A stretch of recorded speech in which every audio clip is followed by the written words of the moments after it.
Casimero did not get his wish all week. He implored Rigondo to be aggressive, to stand and fight him. Bullshit.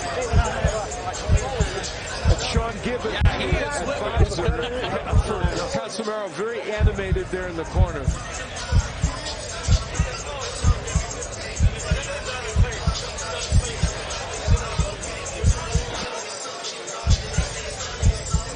Guillermo Rigondo has never been worried about marketing. He has never been worried about what people will say about performances. But at some point in life, maybe you need to be. I don't know.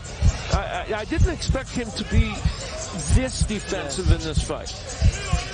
I almost thought that he was getting the idea that, you know, his boxing wasn't too marketable, and that was the reason why in his last 2-3 fights he chose to stay in the pocket. And he fought great fights, exciting fights. And people, I think, that's the one of the major reasons why they were looking forward to this fight, based on the last 2 performances that Rigondo's had. Well, early in that last round, there were moments where Rigondo started things out by landing. You know, he paused with the jab, lands a beautiful straight left hand, and as we pointed out at the time, that was all we saw. He didn't really follow up on that, and Casimero doing what he has done all evening, chasing Rigondo and trying to land the left hook, which to no avail. He did finally get a combination in, though, in this sequence. He starts out with the left hand, he pauses with the jab, and gets the hook in. Those weren't tremendous punches, but he did get some punches in. Yeah, you count the punches, 1, 2, 3. Obviously, the first, second, or third, one of those punches is going to land, and that's why I was asking for more volume, more punches from Casimero. Well, the numbers, you know, as Mauro pointed out, they're the naked truth. Yeah, the naked truth. They're daunting in how low they are. You know, just over 500, you know, punches landed by these, maybe close to 600, but, you know, not very many thrown by these fighters, and the fans not reacting well to Rigo's, but he loves it. Histrionics. And he, you know what, he revels in it. Now this will be illuminating, not necessarily in a great way.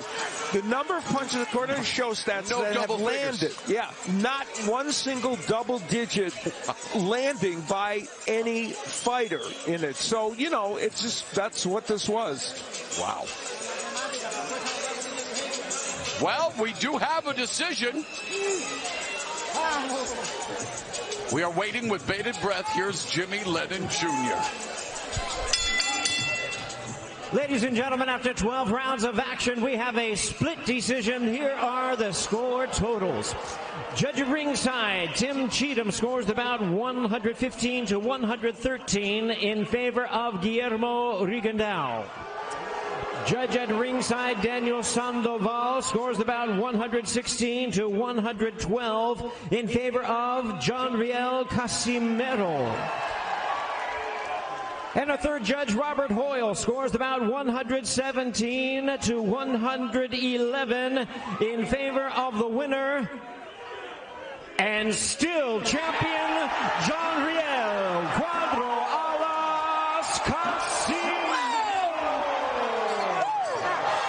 We had said throughout the fight, Al, you really were eloquent in saying you could expect any kind of result, any kind of scorecard. You got all kinds of scorecards. You did, and they rewarded Casimero for being the aggressor and trying to make the fight, and at the end of the day, that won the day for him, though on one scorecard it didn't.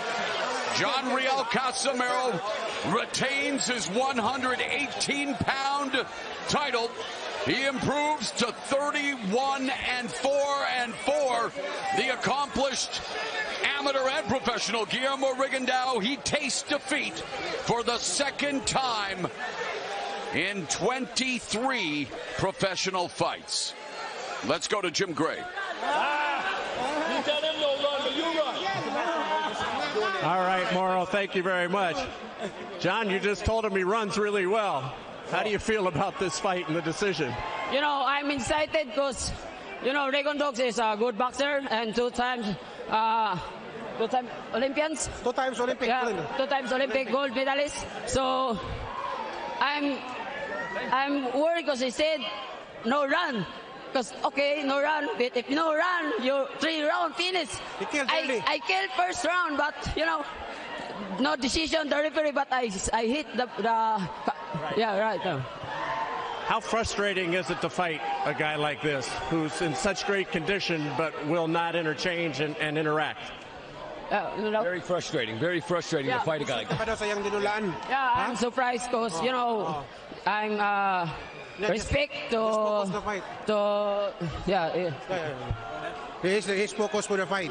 They cannot focus of the fight. I got it. You know, I know Rigondo is a Olympian fighter, always run and fancy. John, help us out a little bit. What he's saying, he's very frustrated. It's embarrassing. The man came in the best shape he can to come and field real fights to give the fans what they want. And that was embarrassing. They should hold up that man's purse. That was one of the worst displays of a fight I've ever seen. Is this your opinion or is this what he's saying in Filipino? Yeah.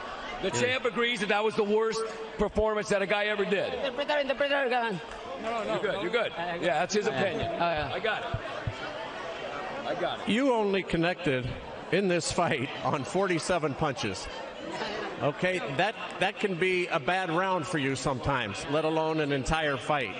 Why were you unable to cut off the ring and connect? You know, my expectation is a knockout because I want knockout, then all my fans he want knockout, but I will do my best to knock him out. But Rigondo is always running. You know, I'm focused to knock out, but Rigondo is always run, no fighting. All right, so what's next? Inoue, Donaire, what would you like to do?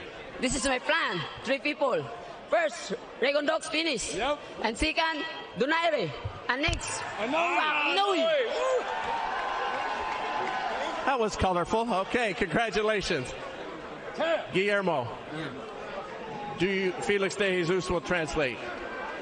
Do you feel that you won this fight, and if so, why? ¿Tú piensas que ganaste esta pelea y por qué? Claro que sí, es que yo soy la frustración de todos los pesos chiquitos, por eso ninguno quiere pelear conmigo. Nobody wants to fight with me because that's my game plan. I'm frustrated boxers. The game plan has to be throw some punches. He threw 44 punches in this fight. Golpe y nada más tiraste Connected on 44 punches. Conectaste 44. Lo suficiente, lo necesario para ganar bien convincente. That's the necessary amount of punches that I needed to win this fight. How do you feel that can be effective? And it's a tremendous display of fitness and defensive fighting, but to not be able to engage in a fight, why does he feel that that's an effective way to fight to win? ¿Por qué que tú crees que es efectivo ganar de esa manera? Todo el mundo sabemos que es un atleta y todo eso, pero es una pelea que no le gusta a la gente ver. Yo soy así, nací así. Diosito me dio la oportunidad de ser así. Y ese es mi alma, por eso yo gano. That's why I win. That's what God gave me, those skills, and that's how I display them. Fans obviously have expressed displeasure in your style before. Do you think that affects the judges at all because the fans are booing at your performance? Los fanáticos, claro, cuando están abucheando aquí porque no les gusta el estilo de ustedes. ¿Tú crees que eso puede afectar a los jueces? No, para nada. Eso es lo que me hace especial y ser diferente. Por eso soy único. That's why I'm unique. It's my style, and that's the only one I know. You're 40 years old. What's next? Tiene 40 años. ¿Qué es lo próximo? Puede ver que estoy mejor que todos los pesos chiquitos. Well, you see that I'm still better than the other in the small weight, so I'm still going to continue. Thank you. Appreciate it. Okay. All right, Mauro, back to you.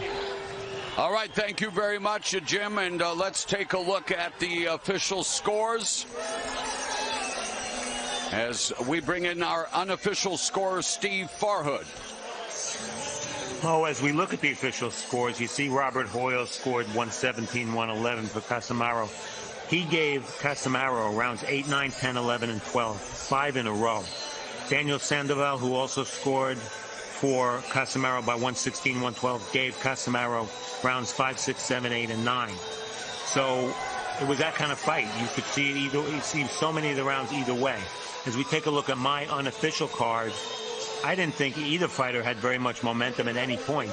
And I gave only a couple of rounds in a row to either one of the fighters. interesting point to think about.